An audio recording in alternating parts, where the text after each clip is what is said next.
Services, which is a big deal.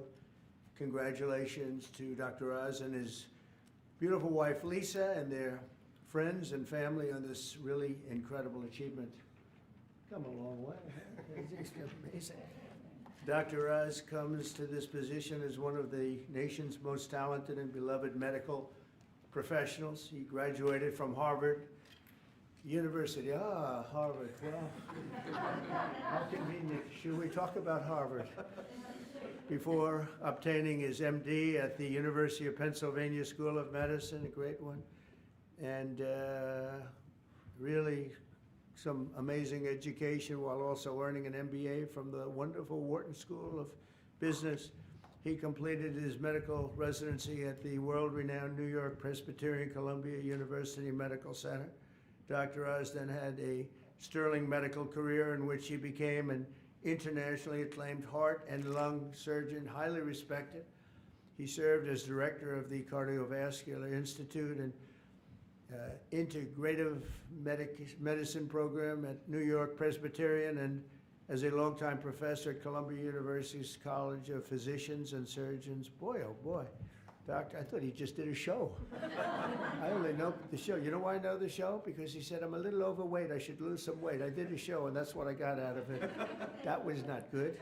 But I'm looking at all of this other. This is very impressive. Dr. Oz authored more than 400 contributions to academic and scientific publications and holds several patents for technologies that revolutionize cardiovascular surgery. And Dr. Oz later translated his experience into an extraordinarily successful television career, making him one of the most trusted voices on healthcare, and he also got very high ratings, I can tell you that. He did great with the television thing.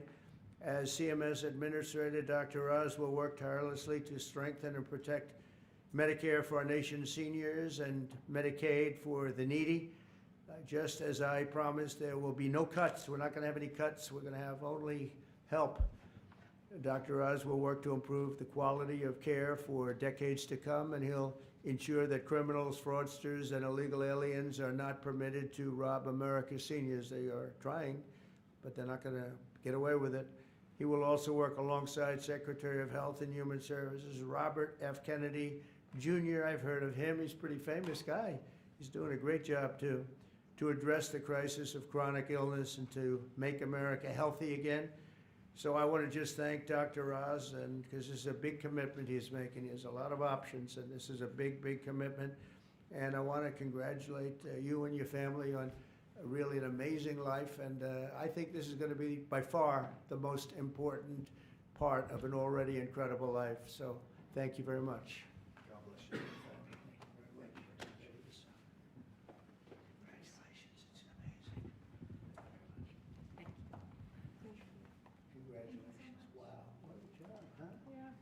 Bobby? Sure. Let's do it. You put your hand on the Bible, your left hand, and raise your right hand. And repeat after me. I, Mehmet Oz, do solemnly swear I, Mehmet Oz, do solemnly swear that I will support and defend the Constitution of the United States that I will support and defend the Constitution of the United States against all enemies, foreign and domestic, against all enemies, foreign and domestic, that I will bear true faith and allegiance to the same, that I will bear true faith and allegiance to the same, that I take this obligation freely that I take this obligation freely, without any mental reservation without any mental reservation or purpose of evasion, or purpose of evasion, and that I will well and faithfully and that I will well and faithfully discharge the duties of the office on which I am about to enter. discharge the duties of the office upon I'm about to enter. So help me God. So help me God. God bless you. Congratulations. Thank you, brother.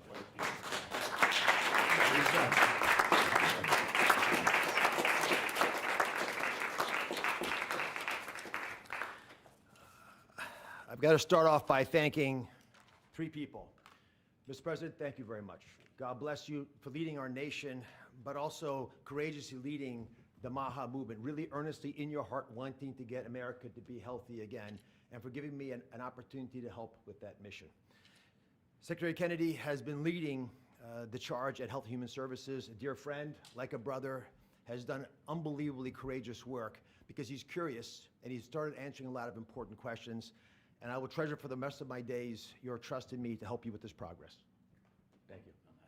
And of course, Lisa, the family, but Lisa in particular, who's had an uncanny ability to identify opportunities and to always keep a clear North Star to keep our family grounded. God bless you, my beautiful one.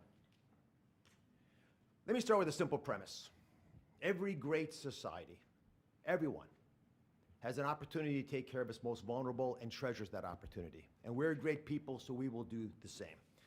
As we enter the main building, the Humphreys building, where Health and Human Services is located, there's a placard of Hubert Humphrey, and it says that it's a moral opportunity, a moral obligation of government to take care of people in the dawn of their life, the kids, in the twilight of their life, the elderly, the mature, the seniors, and those in the shadows of life, those struggling with disabilities. We want to provide America with access to great care. We want to save the public health insurance programs of this country. That's what President Trump asked me to do when he took this position to administer the programs at CMS. Now, if we're going to do that, we've got to be honest with each other. And a physician, President Trump, has to always do that, right? We've got to share news, so do presidents, that folks don't want to hear, but it's important for our well-being. So I'm going to give you 4 bullet points to remember. Bullet point number 1, and they're all numbered in order for a reason.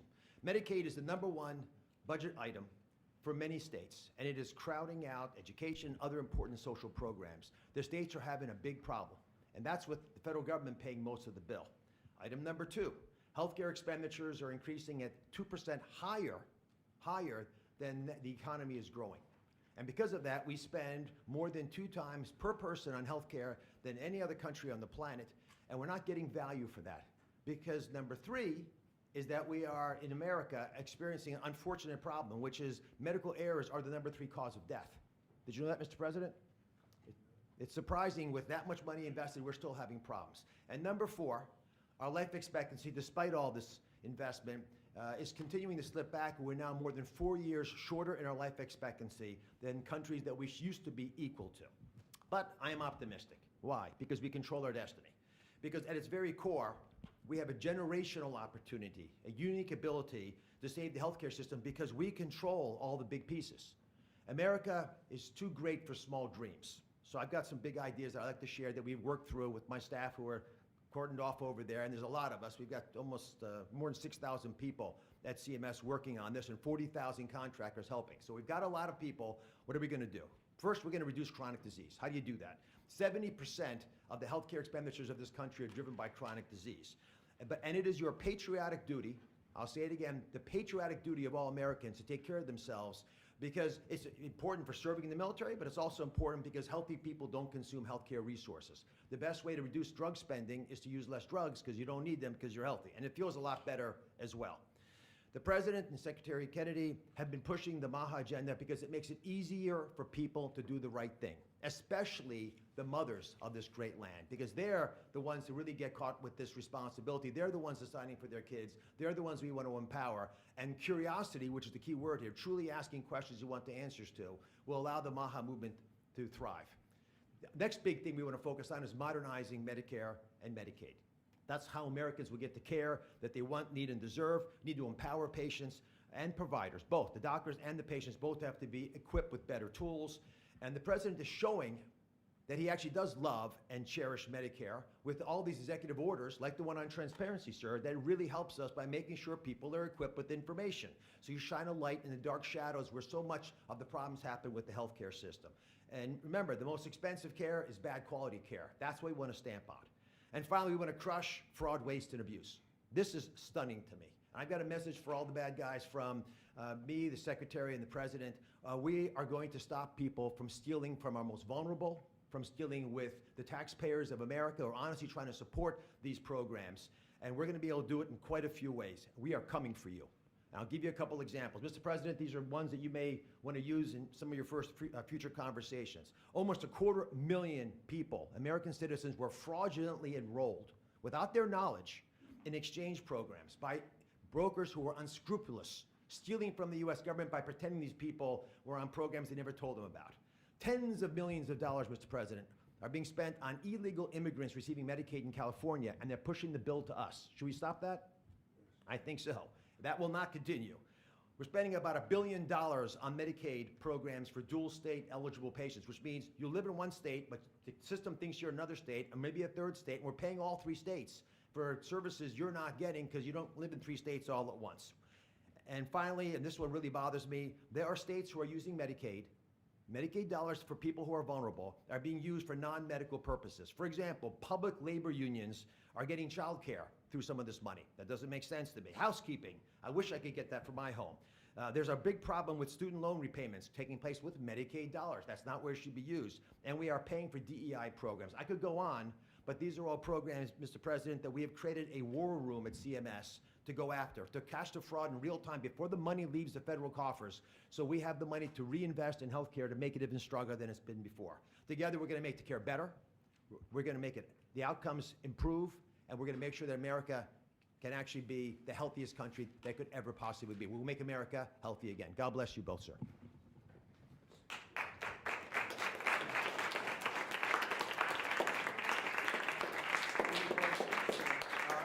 Any questions for us? Okay. Any Sir, questions? Mr. President, Marco Secretary Rubio Rubio. said, Wait, easy. Go ahead. Secretary Rubio said that the U.S. will have to figure out whether a deal can be done between Russia and Ukraine in a matter of days, or you will just move on. Yeah, very short. How many days is that? No specific number of days, but quickly, we want to get it done. We're talking about here, people dying. We're talking about over there, people are dying also, like on average 2,500 young people, soldiers. They're not from America, they're not from anywhere else other than Ukraine and Russia, but we want to save these lives. So it's 2,500 a week are being killed in battle. It's a vicious battle with the best equipment, the best everything, and it is brutal. 2,500 young people a week. Some of them not so young, actually. They're getting older. They're getting older by the month. But 2,500 a week, and we're going to get it stopped ideally. Now, if for some reason one of the two parties makes it very difficult, we're just going to say you're foolish, you're fools, you're horrible people, and we're going to just take a pass. But hopefully we won't have to do that. When And you say Marco's right in saying it. We want to see it end. Think of it. Every day, a lot of people are being killed, as we talk about, as they play games.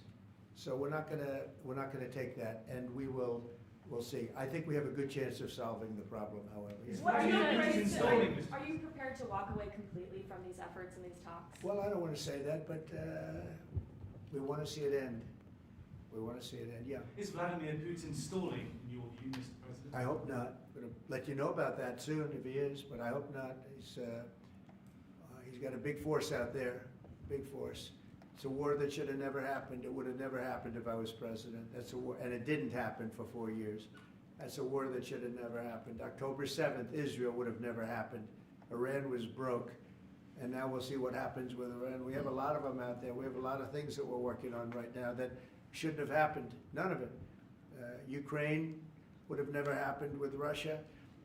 October 7th would have never happened, so you wouldn't have had all the problems in the Middle East. The Afghanistan embarrassment, probably the most embarrassing day in the history of our country, would have never happened. Inflation would have never happened. By the way, prices are down. Groceries are down. Eggs, which you hit me so hard, I'll never forget the first week in office, they were screaming at me about eggs. I said, what's going on with eggs? They were doubling and tripling. I said, I just got here. They were up like double, triple, and you couldn't get any. They said, you won't have eggs for Easter. Well, you can have all the eggs you want. I'll tell you, Brooke Rollins, Secretary of Agriculture, did a great job. And the egg prices are down 87%.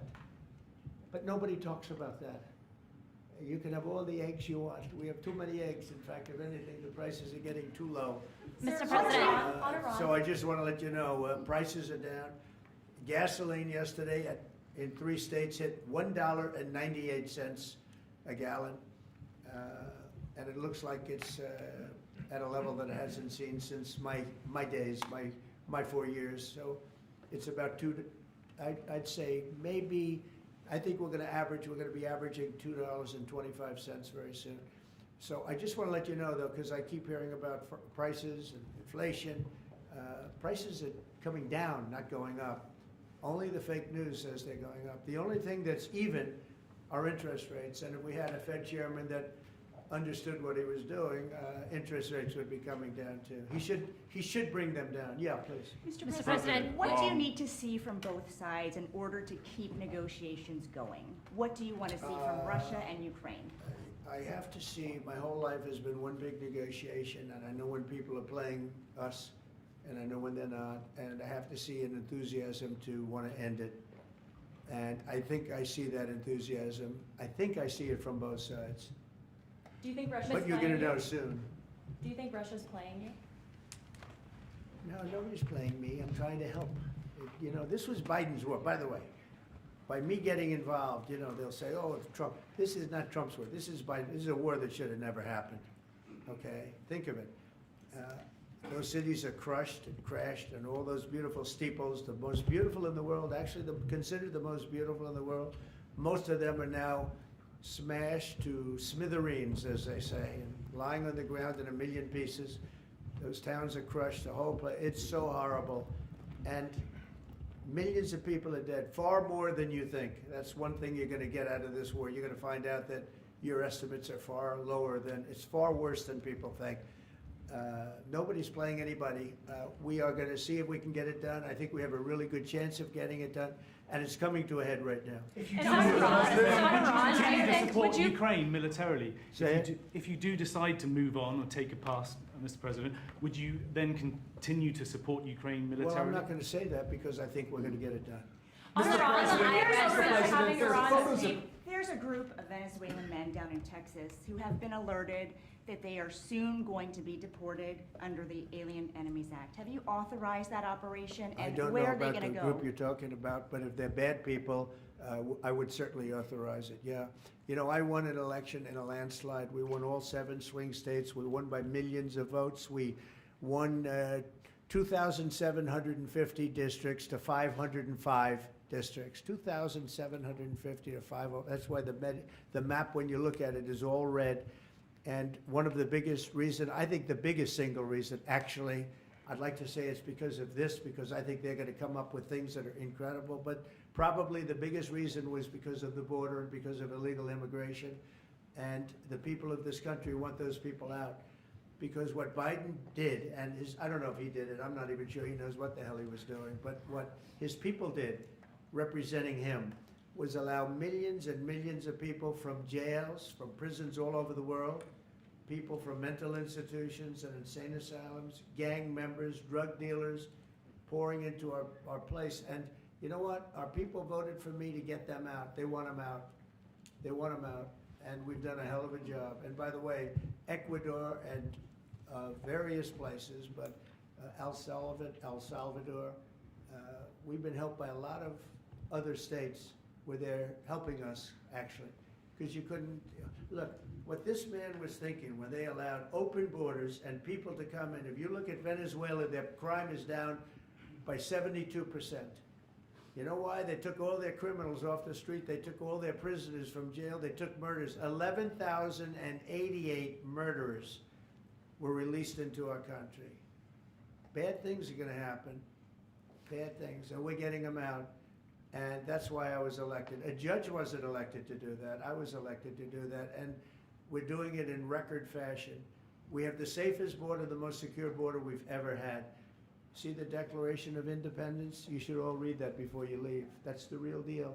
You should all read it before you leave. Yeah. Mr. President, photos have emerged of Senator Van Hollen sipping what appears to be margaritas with Abrego Garcia down in El Salvador. Do you encourage other Democrats to fly down to El Salvador to meet with this illegal alien who's an accused wife beater? I like this guy. See, now this is the kind of a reporter we like. There aren't enough of them. We got to get some more of them. But no, I appreciate that question. No, look, he's a fake. I know him. I know them all. They're all fake. And they have no interest in that prisoner. That prisoner's record is unbelievably bad. If you would go into the room, you might, if you would, Caroline, maybe go into the room and see if you can find that little slip. I wrote some things down. I don't know why you'd want to keep him. But I just, we got a little biography of him. Did you help Not, set up that not a meeting? very innocent guy. Did Yeah, you help Professor. set up that on the meeting, IRS. sir? Mr. President, on the- in on- the spirit of Easter Sunday and it While being we're on Good the Friday. subject, right? Yes, of course. So you're talking about Abrego Garcia, is that the one? Yeah?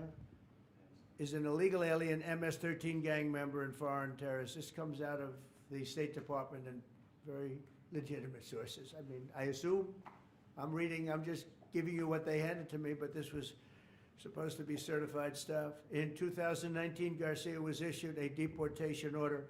2 separate judges affirmed Garcia was a member of MS-13, which is a gang that may be even worse than Tren de Aragua, and maybe worse. They kill people with knives because it's more painful. Very famous for the knifing and killing of 2 young 16-year-old girls walking to school one day, and they sliced them up into little pieces and killed them. That's MS-13. And 2 separate judges affirmed Garcia was a member of MS-13. When Garcia was originally arrested, he was wearing a sweatshirt with rolls of money pouring out, an MS-13 gang symbol, that he was driving with 2 other known violent MS-13 gang members, 2 of the most violent members that we know of in the MS-13 gang of thugs. In 2022, Garcia was stopped by the Tennessee Highway Patrol and was found to be transporting 7 people from Texas to Maryland, and he had no driver's license. He was driving violently. In 2020 and 2021, Garcia's wife filed for a protective order from him and said he was violent and abusive and really scary, including allegations that he punched and scratched her on the eye, left her bleeding after throwing her laptop on the floor at her, ripped her shirt, and ripped off her shorts. He then grabbed her arm, leaving very severe marks. Garcia's wife also wrote in court, "At this point, I am afraid to be close to him. I just don't want to be close. I have multiple photos and videos how violent he can be and all of the bruises that he's left on me." She just couldn't get anywhere near him. This is the man that the Democrats are wanting us to fly back from El Salvador to be a happily ensconced member of the USA family. Isn't it a shame? And by the way, I've been hit pretty hard by fake shows, fake news, MSDNC in particular, where they talk about how evil I am, that this man would be thrown out of our country. This man is according to certified statements that we get, is a very violent person. And they want this man to be brought back into our country where he can be free and to stay as a happily Maryland, they call him the Maryland man. He's a Maryland father. No, this is a violent person. Who they don't talk about is that wonderful angel mom who lost her daughter, who had 5 beautiful children, and she was killed violently. And, she spoke, and she spoke unbelievably. I saw it, and the fake news didn't pick it up. She spoke. She was in tears. She's devastated. Her life is, essentially, she's told me her life is like over. But there was I think no stories. Isn't that true? No stories. Yes, sir. 0 stories. It was the most emotional thing. Everybody that watched it, they couldn't believe it. The fake news refused to put it up. So it's very sad. And yet they talk about this guy like he's an angel. See the angel up there? They think he's like that, like a little angel. Do you Sir, encourage also, other Democrats would to you be- visit? Would you be open to It has letting no Iran? impact, the way she, let it, no impact. It's just like unbalanced. Would you do that? Go ahead, what I was Sir, doing. on Iran, would you be open to letting Iran Say that? keep some kind of civil nuclear program? No Or would impact the entire whatsoever. program need to be dismantled? I'm for stopping Iran, very simply, from having a nuclear weapon. They can't have a nuclear So weapon. the I entire want program Iran dismantled? to be great and prosperous and terrific. I stopped them once they were broke and they didn't have any money for Hamas. They didn't have any money for Hezbollah. There wouldn't have been an October 7th disaster. They were broke. They had no money, and they weren't spending it to terrorist organizations because they had none. When Biden came in, he took all the sanctions off. China wasn't allowed to buy. I said, if you buy, because they're the biggest customer, I said, you buy 1 barrel of oil, just 1 barrel of oil from Iran, and you can't do business in the United States. And by the way, we have nice conversations going with China just to intercede, you know. It's like really very good. But Have you spoken with Xi? with Iran, they can't have a nuclear weapon. And if they have a nuclear weapon, you'll all be very unhappy. You'll all be very unhappy. Have you 'cause spoken your with life, Xi? your life, Who is leading your those life trade will be in talks? great danger. Yeah. Mr. President. Yeah. Press out. Everybody out. Press out.